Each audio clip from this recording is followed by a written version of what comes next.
There are business leaders out there who achieve what they want. And there are all the others. Leading is a discipline, an art, not a talent. You can learn it, you can even master it. Make sure you get what you want. Good morning, good afternoon, and good evening, and welcome back in the Live It, Lead It podcast.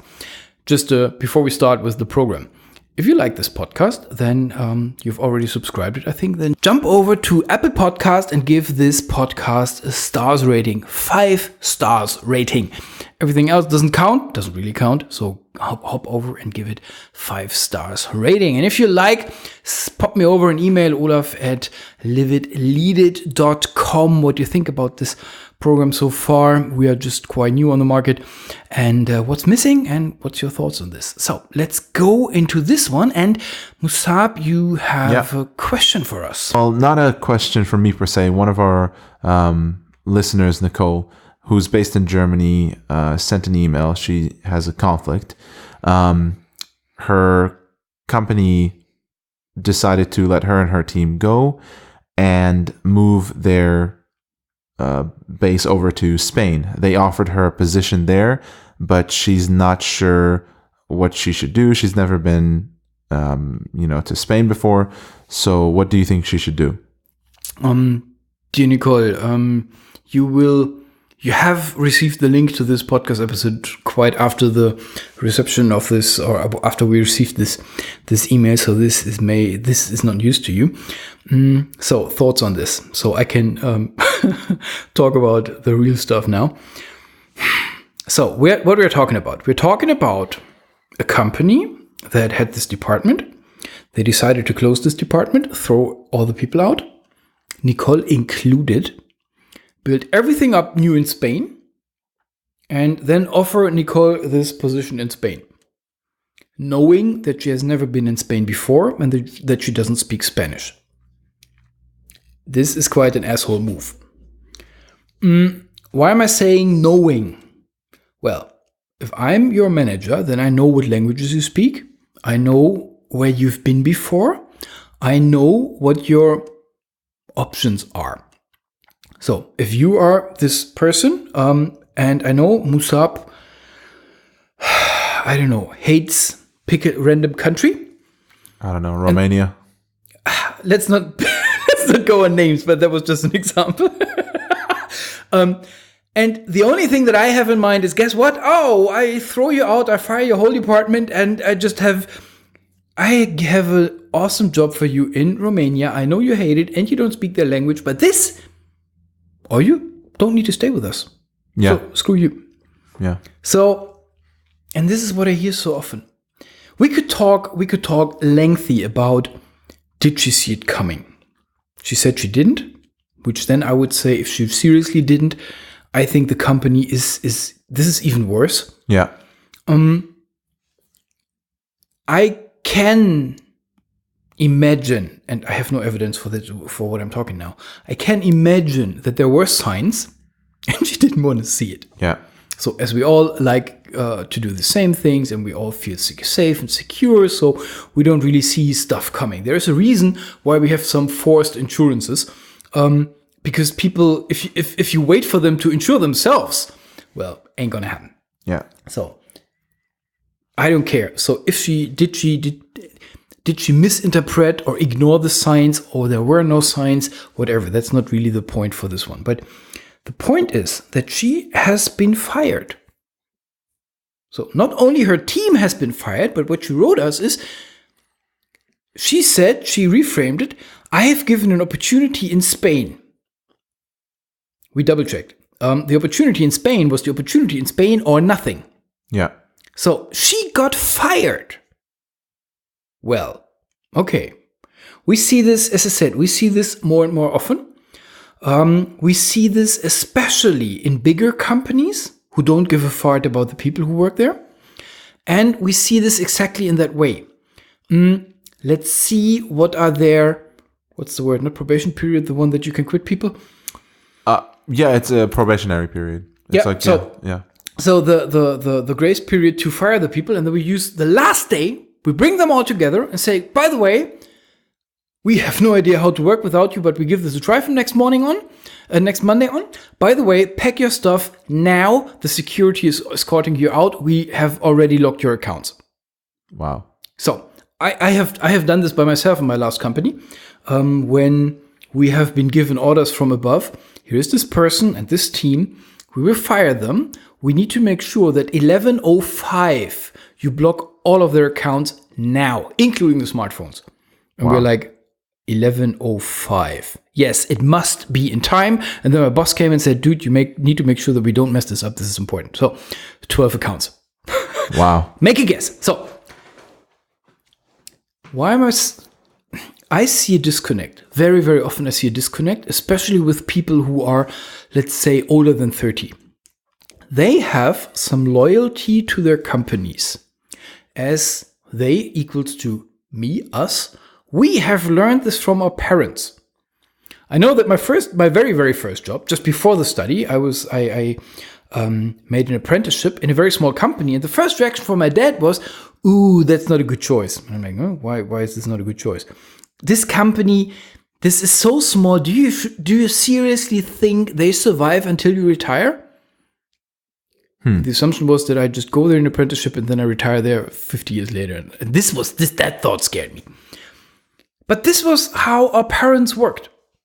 And we believe that, or we took this over and we've seen this as the pattern or something like that. So, and then we see today, companies don't give a dime about employees at all. And this is the more true, the bigger the company goes. Yeah. I mean, you can read this in the newspapers every time.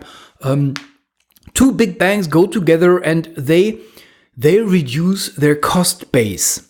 In brackets, they kick out 10,000 people. People are only a cost base. And I mean, read their fucking internet pages. No, our human capital is the most important. Bullshit. All bullshit. So the bigger the companies get, I believe, the less loyalty they have on you.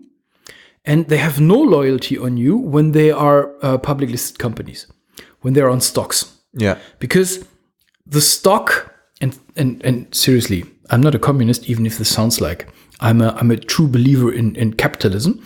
But the thing of stocks is they are like stock owners are like mosquitoes. They don't give a fuck about the horse that they own. They only take care about the blood that they can suck out of it.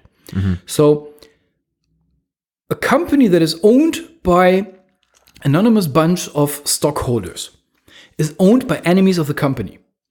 Because these people are only interested in what comes out of this. They are not interested in what they do. They are not interested in the people. It's all not there. So, bigger companies have, from what I see, no loyalty to people at all because people are only a cost base. If you work in a company with a reasonable size, and you can decide for yourself what is reasonable, with a reasonable ownership, like there is this person who owns this shop, then a lot of these things that I'm saying now is maybe not counting for you. Yes, point given. But the big ones just have the most people work in big companies. So, going back to Nicole's example. This company came up, made the decision on the green table, and they fired her. Yeah. Only with the little exit clause of, well, you can have your job in Spain.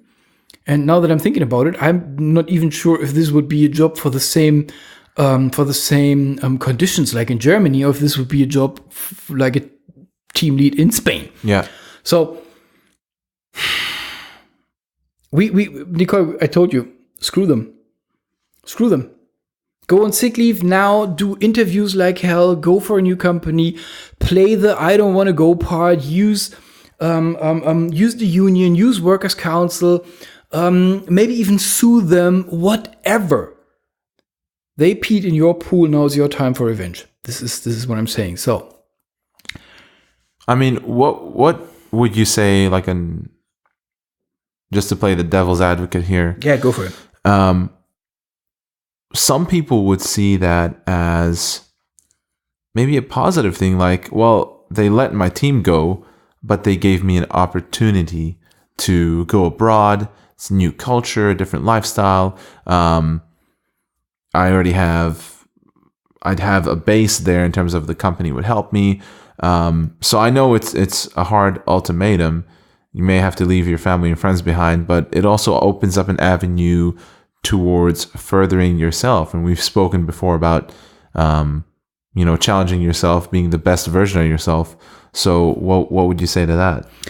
I would completely agree to what you say, but, and the sentence starts with the but, if there would be a choice means minimum 2 options. One option is not a choice. Okay.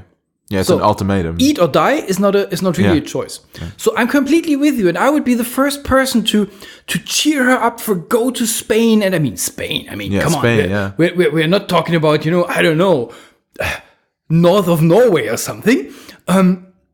We talk about Spain. This is cool. And please, if you have, we are now reframing because Nicole said they know that I don't speak Spanish. If you have this tendency to Spain or for adventure or whatever, and then you take this as an opportunity, I love it. Yeah. Go for it. To me, I have no hints because, as I said, there is no choice involved. Mm-hmm. It's an eat or die situation. Yes, you can reframe this positively. Still, I believe this is a company not worth for my lifetime. Then I'd even use them to pay me the move to Spain. In Spain, I quit and hire on a new company in Spain. Whatever. So, but this is my point. I'm quite picky on this. They give me money. I understand, but I give them lifetime. Yeah. Screw money. Money comes and goes. Lifetime goes. Yes. It's done. If you treat me like that, ain't gonna happen. So and again, this is what I see. So the message of today's episode is, don't overstate your loyalty. And we will talk about how we do excuses in our own brains in a later episode. That's an interesting one because lots of people kind of understand this in their brain when I say don't overstate this loyalty thing, but then they overstate this loyalty thing with funny excuses.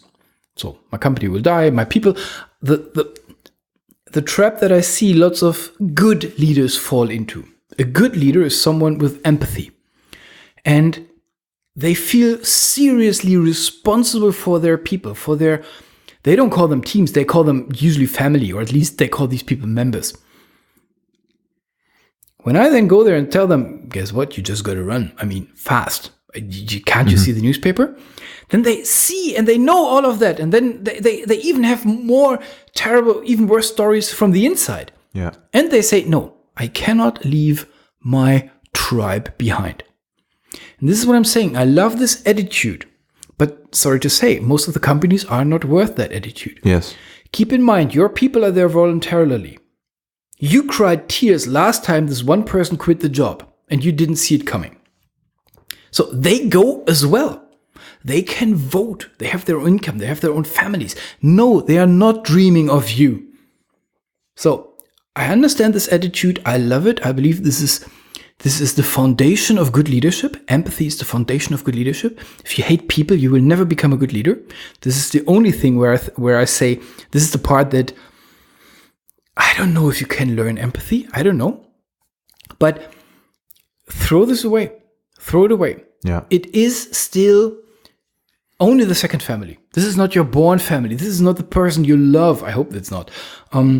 This is only a job. And this job is in an organization. I love when organizations take care of you. I love when organizations take care of you, are loyal, are worth every damn hour that you work there. Love it. And this is the minority of stories that I hear. And I hear a lot. Yeah. So this is my meaning, where I'm saying be careful with loyalty, and I see that loyalty from bigger companies gets worse and worse and worse. Yeah. Yeah. All right. Great. Thank you, Olaf. Cool. What's up? Thanks very much. Have a good one. You too. Bye.